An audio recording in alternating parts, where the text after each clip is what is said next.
अगर मैं आपसे कहूं कि भारत बिना किसी बयानबाजी के, बिना किसी कन्फ्रंटेशन के बे ऑफ बंगाल में अपनी मैरी टाइम पोस्चर को क्वाइटली रिसेव कर रहा है, तो ये सिर्फ इंफ्रास्ट्रक्चर की खबर नहीं है, ये स्ट्रेटजी की खबर है। और पश्चिम बंगाल के हल्दिया में भारतीय नौसेना द्वारा एक नया नवल डिटैचमेंट स्थापित करने की तैयारी चल रही है और इसी दिशा में एक अहम कदम बढ़ाया जा रहा है। और आज हम समझेंगे दोस्तों कि ये बेस क्यों जरूरी है, बे ऑफ बंगाल आज स्ट्रेटेजिक हॉटस्पॉट क्यों बना है और इस कदम का रीजनल जियो पर क्या प्रभाव पड़ता है। नमस्कार दोस्तों, मैं विकास मिश्रा अन अकेडमी के पाथ फाइंडर चैनल पर आप सभी का स्वागत करता हूं। चलिए स्टार्ट करते हैं। सबसे पहले इस न्यूज़ को टाइम्स ऑफ नाउ ने कवर किया है कि fast track craft Bay of Bengal focus, why India's new Haldia naval base matter. देखिए सर, इसकी इंपॉर्टेंस, इसकी लोकेशन और ये क्यों आज के जियो पॉलिटिकल टेंशन के हिसाब से देखा जाए तो इसकी इंपॉर्टेंस क्यों इतनी ज़्यादा है, वो सारी चीज़ें देखेंगे। Indian navy setting up a new base at Haldia West Bengal to increase presence in Bay of Bengal. Bay of Bengal में हिंदुस्तान अपनी प्रेजेंस को किस तरीके से बढ़ा रहा है और उसकी इंपॉर्टेंस क्या है, वो सारी चीज़ें देखते हैं दोस्तों। सबसे पहले देखते हैं कि ये न्यूज़ क्या है।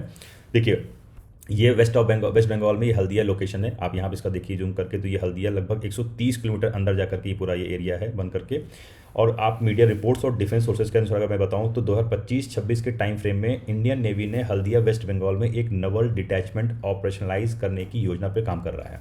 अगर आपको समझ में आ रहा होगा कि ये वर्ड जो नवल डिटैचमेंट, इसका मतलब क्या है, तो इसका सिंपल मतलब मैं आपको बताऊं कि नौसेना की एक सीमित लेकिन ऑपरेशनली इंडिपेंडेंट यूनिट होती है जिसे किसी खास स्थान पर स्पेसिफिक रोल के लिए तैनात किया जाता है। मतलब अगर आप कहो कि ये नवल बेस है, तो नहीं, ये पूरी तरीके से नवल बेस भी नहीं है, ये कोई एयरक्राफ्ट कैरियर बेस भी नहीं है और ना ही न्यूक्लियर सबमरीन बेस है। ये एक तरीके से फंक्शनल कोस्टल नवल बेस होगा जिसका प्राइमरी काम होता है कि हाई स्पीड कोस्टल पेट्रोलिंग कराना, इंटरसेप्शंस के लिए, सर्विलांस प्लेटफॉर्म के लिए।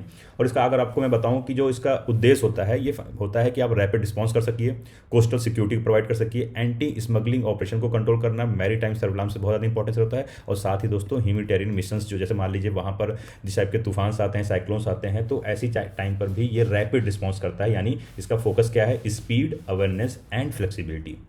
अब आप सोच रहे हो कि हल्दिया में ही क्यों इसको किया जा रहा है, तो आइए इसको देखते हैं। हल्दिया में ही क्यों, वाई हल्दिया। देखिए, हल्दिया की जो स्थिति है, जो उसकी लोकेशन है, वो इसको इंपॉर्टेंट बनाती है। हुगली नदी के एस्चुरी पर बना ये जो बे ऑफ बंगाल से लगभग 130 किलोमीटर भीतर, जैसे आपको मैंने बताया भी था कि ये हल्दिया जो आप देख रहे हो, ये बे ऑफ बंगाल से लगभग 130 किलोमीटर अंदर है। देखिए ये लोकेशन यहाँ पे अंदर पे करके है और ये हल्दिया है, तो 130 किलोमीटर अंदर ये बना हुआ है। और इसकी स्ट्रेटेजिक इंपॉर्टेंस सिर्फ इसके डिस्टेंस आप देखिए, हल्दिया के पास है established Haldia dock complex already पहले से, deep draft cargo handling capabilities के पास है, और सबसे ज़्यादा इंपॉर्टेंट दोस्तों, इसका रेल और रोड के साथ क्या है, इंटीग्रेटेड कनेक्शन है, और energy and trade infrastructure proper वहां बना हुआ है। और ये एक ऐसा रेयर पॉइंट है कि जहां पर रिवराइन सिक्योरिटी से लेकर के कोस्टल डिफेंस और मैरीटाइम ट्रेड रूट्स तीनों एक साथ कन्वर्ज करते हैं। इसलिए मैंने कहा ना कि नौसेना के लिए इसका मतलब ये है कि यहाँ पे कम लागत में तेज डिप्लॉयमेंट और हाई स्ट्रेटेजिक रिटर्न मिल सकता है। इसलिए हिंदुस्तान की जो आर्मी है और नवल एजेंसी है, यहाँ पर एक डिटैचमेंट, एक बेस बनाकर तैयार कर रही है। अब आइए देखते हैं किस तरीके से अन अकेडमी आपकी यूपीएससी की तैयारी को आसान करने के लिए मंथली करंट अफेयर्स की मैगजीन, वीकली न्यूज एनालिसिस,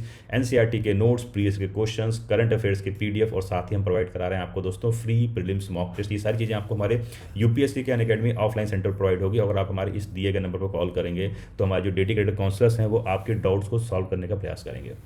तो चलिए देखते हैं। अभी मैंने बताया आपको हल्दिया की इंपॉर्टेंस, अब आगे देखते हैं कि बे ऑफ बंगाल में क्यों बन रहा है ये स्ट्रेटजिक हॉट स्पॉट्स। तो सबसे पहले देखिए इसकी लोकेशन, ये आप जानते हैं बे ऑफ बंगाल है, और इसकी इंपॉर्टेंस आज की डेट में बहुत ज़्यादा हिंदुस्तान के लिए है, क्योंकि इसके पैरेलल में ही ईस्ट साइड में इंडो पैसिफिक रीजन है जहाँ पर चाइना अपना प्रभाव बढ़ाता चला जा रहा है। तो इसको देखते हुए आप देखोगे कि ये एक रीजनल वाटर बॉडी नहीं रह गया है, एक तरीके से यहाँ पर ग्लोबल ट्रेड कॉरिडोर है, क्योंकि आपको पता है स्ट्रेट ऑफ मरक्का इस साइड में है, और यहाँ से पूरा इंडिया का जो रूट है ये यहाँ पूरा सेव करता है इसको, और यहाँ से ही चाइना का जितना भी माल है, जो एक तरीके से कह सकते हो कि ये जितनी भी गल्फ कंट्रियों से लेकर के वेस्ट अफ्रीका, सारी चीज़ें यहाँ से होकर कैसे आती हैं।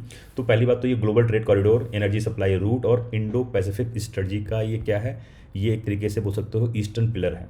इसीलिए मैं बता रहा हूँ कि मलक्का स्टेट की ओर जाने वाले जितने भी बड़े हिस्से ग्लोबल शिपिंग का वो यहीं से होकर जाते हैं। और पिछले कुछ वर्षों में आपने देखा भी होगा दोस्तों कि बे ऑफ बंगाल में एक्स्ट्रा रीजनल नवल प्रेजेंस और एक्सरसाइजेज, डिप्लॉयमेंट्स और पोर्ट कॉल्स के जरिए नोटिसेबल बढ़ती जा रही है। इसका साफ मतलब यही है कि बे ऑफ बंगाल जो पर अवेयरनेस है और प्रेजेंस है वो स्ट्रेटेजिकली नेसेसरी बन चुकी है। इसलिए मैंने बताया आपको, the message is clear, presence and maritime awareness in the Bay of Bengal are now strategic necessity बन चुकी है, और इसको अब अवॉइड नहीं किया जा सकता है। और हिंदुस्तान ने टाइमली इसको समझ करके यहाँ पर डेवलपमेंट का काम स्टार्ट कर दिया है। तो अभी मैंने आपको बताया बे ऑफ बंगाल के कॉन्टेक्स्ट में, अब मैं आपको बताना चाहता हूँ कि चाइना और बांग्लादेश के कॉन्टेक्स्ट में इसकी इंपॉर्टेंस कितनी ज़्यादा है।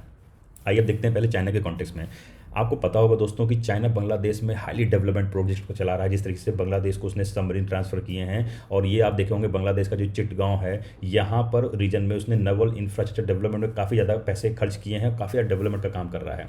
और आपको मैं दूसरी तरफ बांग्लादेश का रिस्पेक्ट बताऊँ कि चाइना के साथ उसकी जो डिफेंस कॉपरेशन बढ़ती जा रही है, और जब से अभी यहाँ पे जो एक इंटरिम गवर्नमेंट बनी है उसके बाद से तो पाकिस्तान का भी इन्वॉल्वेशन यहाँ काफ़ी बढ़ गया है, और चाइना के साथ डिफेंस कॉपरेशन साथ साथ मल्टीलेटरल नवल इंगेजमेंट भी बढ़ती जा रही है। देखिए, आपको लग रहा होगा भारत ये सारी चीज़ें देख रहा है, इस सिनेरियो को कन्फ्रंटेशन के रूप में नहीं, बट वो कैलिब्रेटेड कॉशस के रूप में देख रहा है। देखिए, इंडिया बांग्लादेश को एडवाइजरी नहीं मानता है, लेकिन मैरीटाइम डोमेन अवेयरनेस कंप्रोमाइज़ भी नहीं कर सकता। इसलिए मैंने आपको बताया कि हल्दिया बेस का जो संदेश एकदम क्लियर है वो क्या है कि इंडिया रिएक्ट नहीं करेगा, इंडिया प्रिपेयर कर रहा है और ईस्टर्न सी बोर्ड पर कंटिन्यूस सर्विलांस मेंटेन कर रहा है। इसलिए दोस्तों, यहाँ पर हमारी जो प्रेजेंस है वो बहुत स्ट्रांग होनी चाहिए, और इसी कारण हम लोग यहाँ इस तरीके का बेस क्रिएट कर रहे हैं।